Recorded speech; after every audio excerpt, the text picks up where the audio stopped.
បាក់អាគារសិក្សាមួយខ្នងនៅឥណ្ឌូនេស៊ីស្លាប់ម្នាក់និងរបួសរាប់សិបនាក់ប៉ូលីសបាននិយាយថាយ៉ាងហោចណាស់មនុស្សម្នាក់បានស្លាប់និងរាប់សិបនាក់បានរងរបួសកាលពីថ្ងៃច័ន្ទសប្តាហ៍នេះបន្ទាប់ពីអាគារសិក្សាអ៊ីស្លាមមួយកន្លែងបានបាក់រលំលើកោះជ្វាដ៏សំខាន់របស់ឥណ្ឌូនេស៊ីនេះបើយោងតាមការចេញផ្សាយដោយសារព័ត៌មាន CNA នៅថ្ងៃអង្គារទី30ខែកញ្ញាឆ្នាំ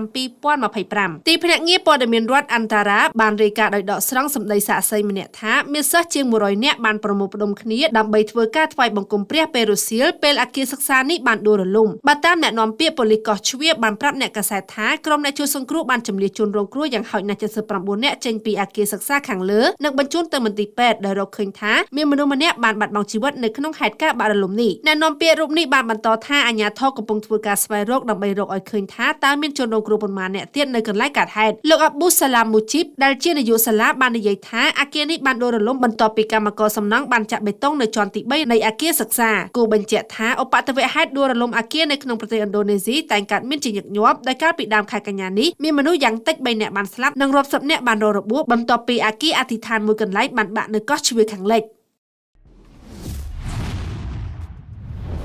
ត្រយងនាំសារពិតគ្រប់ទីកន្លែង